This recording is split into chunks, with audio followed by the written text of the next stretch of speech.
अस्सलाम वालेकुम नाज़रीन। बांग्लादेशी वज़ीर-ए-आज़म ने इस्तीफ़ा देने की धमकी दे दी।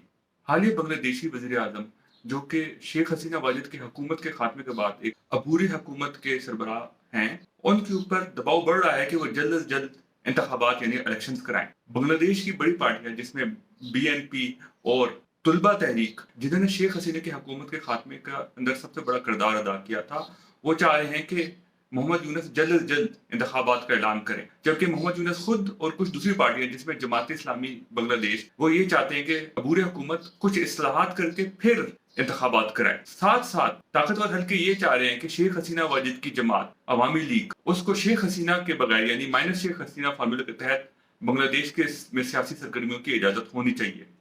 जबकि बाकी पार्टियां खसूसन तुलबा तहरीक इसके बिल्कुल हक में नहीं, और अभी हाल ही में अवामी लीग को कलअदम कर दिया गया है बांग्लादेश के अंदर। ऐसी इतलात आई कि जब ये दबाव बढ़ रहा है तो मोहम्मद यूनुस ने कुछ ऐसा कहा है कि अगर आप नहीं चाहते कि मैं कोई काम करूं तो फिर मैं इस्तीफा दे देता हूं। इन सब सियासी सरगर्मियों को बांग्लादेश का पड़ोसी भारत बहुत करीब से देख रहा है, क्योंकि शेख हसीना वाजिद के हुकूमती खात्मे का सबसे बड़ा नुकसान भारत को हुआ था। शेख हसीना के दौर के अंदर बांग्लादेश बिल्कुल भारत का एक सूबा सा बन गया था। जब से उसकी हुकूमत खत्म हुई है तो बांग्लादेश और भारत के ताल्लुकात खराब होना शुरू हो गए हैं। बांग्लादेश और भारत ने एक दूसरे की तजारत पर पाबंदियां लगाना शुरू की हैं, जबकि बांग्लादेश ने भारत के साथ कई दफाई माहदे भी खत्म कर डाले। ये बात याद रखनी चाहिए कि भारत की सबसे मशरकी रियासतें जिसमें असम, मणिपुर, नागालैंड, त्रिपुरा वगैरह आते हैं, उन सबको समंदर का रास्ता बजरिए बांग्लादेश की बंदरगाहें मिलता था। जब से तजारती पाबंदियां लगी हैं तो इनकी वजह से इनके अंदर मईशत को नुकसान पहुंचना शुरू हुआ। कुछ लोगों के मुताबिक भारत बांग्लादेश के अंदर कोई कार्रवाई करना चाह रहा है ताकि मजीद हालात खराब हो और वो किसी तरह अवामी लीग को वापस ताकत में ला। क्या बांग्लादेश की मुश्किलात आने वाले दिनों में बढ़ेंगी या घटेंगी? आपकी क्या राय है?